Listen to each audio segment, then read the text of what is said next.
Bapak, Ibu, saudara yang dikasihi Tuhan, Shalom, salam sehat untuk kita semua. Apa kabar? Sehat toh? Wah, sungguh luar biasa, mantap.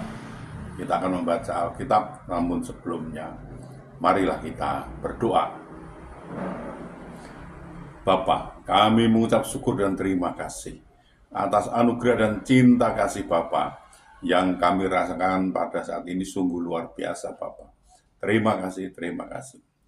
Bapa, kami akan membaca Alkitab dan akan merenungkannya.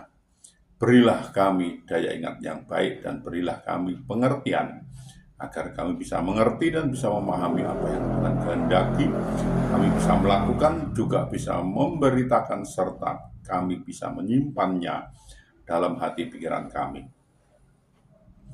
Dalam nama Tuhan Yesus kami berdoa. Amin. Bacaan Alkitab dari Efesus pasal 1 ayat 18 sampai 19.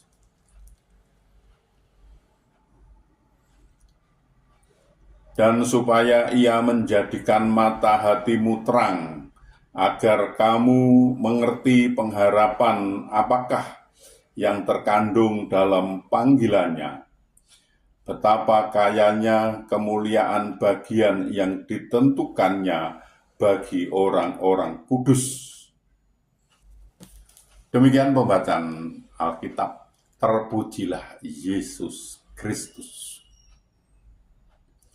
Bapak, Ibu, Saudara, Yudas Iskariot sesungguhnya adalah orang-orang yang sangat istimewa dan beroleh panggilan hidup yang luar biasa.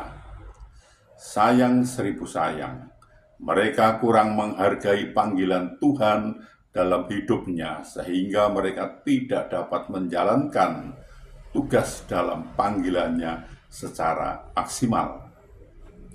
Yudas Iskariot adalah salah satu dari 12 murid yang dipanggil oleh Yesus sendiri.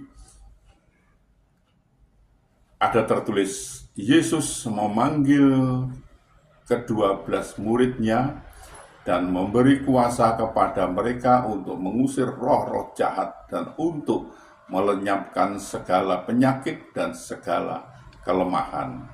Matius pasal 10 ayat 1. Sebagai orang pilihan Tuhan, ia diperlengkapi kuasa untuk mengusir roh-roh jahat, menyembuhkan segala penyakit dan juga kelemahan tubuh lainnya. Modal yang sangat luar biasa. Sebagai rasul, hari-hari Yudas Iskariot terasa istimewa karena selalu dekat dengan Tuhan.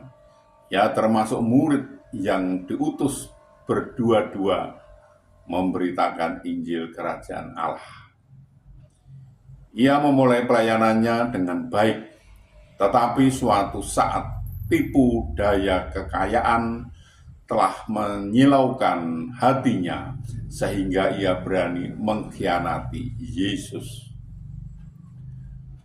Ada tertulis, apa yang hendak kamu berikan kepadaku supaya aku menyerahkan dia kepada kamu? Mereka membayar 30 uang perak kepadanya. Matius 26 ayat 15. Ia rela menjual Tuhannya hanya dengan 30 keping perak, yang saat itu adalah sama dengan harga seorang budak. Yudas Iskariot lebih memilih mamon daripada Tuhan dan tidak lagi mengerjakan panggilan hidupnya. Akhir kehidupan Yudas Iskariot pun sangat mengenaskan. Ia frustasi dan gantung diri. Bapak, Ibu, Saudara, bila kita dipanggil untuk menjadi pelayan Tuhan, maka kerjakan tugas itu dengan baik, taat, dan setia, maka hidup kita berkenan di hadapannya. Jangan pernah sia-siakan panggilan Tuhan dalam hidup kita. Tuhan menolong dan memberkati kita. Amin.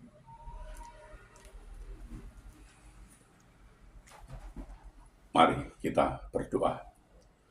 Bapa, kami mengucap syukur dan terima kasih atas kesempatan yang Tuhan berikan kepada kami untuk kami belajar tentang firman Tuhan.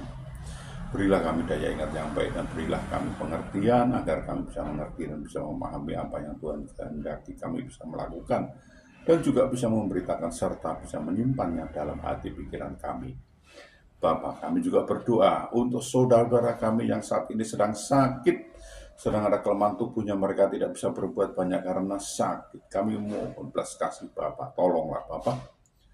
Sembuhkan mereka, pulihkan mereka, sehingga mereka bisa beraktivitas kembali. Tuhan menolong dan Tuhan memberkati mereka ini. Bapak, kami juga berdoa untuk saudara-saudara kami, sahabat-sahabat kami yang saat ini belum bisa memenuhi kebutuhan keluarganya dengan baik. Mereka ada kesulitan masalah keuangan keluarganya, mereka tidak punya Bapak. Mereka sudah mencari dan mencari dan mencari lagi. Namun sepertinya mengalami jalan buntu mereka ini. Bapak, kami mohon belas kasih Bapak, tolonglah Bapak, bukakan jalan bagi mereka sehingga mereka mencari, mendapatkan, bisa bekerja, bisa berusaha, dan bisa memenuhi kebutuhan keluarganya dengan baik. Bahkan mereka bisa berkelimpahan dan juga bisa menjadi saluran berkat untuk orang lain. Bapak, kami juga berdoa untuk saudara-saudara kami, sahabat-sahabat kami, anak-anak kami yang saat ini sudah waktunya untuk berumah tangga, berkeluarga. Namun mereka belum mendapatkan pasangan hidup yang seiman dengan mereka. Mereka sepertinya kesulitan untuk mendapatkan pasangan hidup yang seiman dengan mereka, Bapak. Kami mohon belas kasih Bapak, tolonglah bukakan jalan bagi mereka sehingga mereka bisa mendapatkan pasangan hidup yang seiman dengan mereka dan mereka bisa membentuk suatu keluarga rumah tangga bahagia dan sukacita dan bisa beranak cucu mereka ini. Bapak, kami juga berdoa untuk bangsa kami, bangsa Indonesia. Berilah damai sukacita, damai sejahtera pada bangsa ini, dan bangsa ini mau mengenal Engkau lebih lagi, dan bangsa ini mau belajar tentang firman Tuhan sehingga bangsa ini tidak gagal paham, Bapak. Bapak, ini kami, pakailah kami untuk memberitakan firman-Mu, lengkapi kami dengan Roh yang kudus untuk memimpin dan membimbing kami dalam memberitakan firman itu agar tidak keliru, Bapak. Bapak, ampunilah segala dosa dan salah kami, sehingga kami layak untuk memohon pertolongan Bapa. Dalam nama Tuhan Yesus kami berdoa. Amin. Sanding Gusti Yesus, hatiku tenang.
Kroso ringkih, bali kota.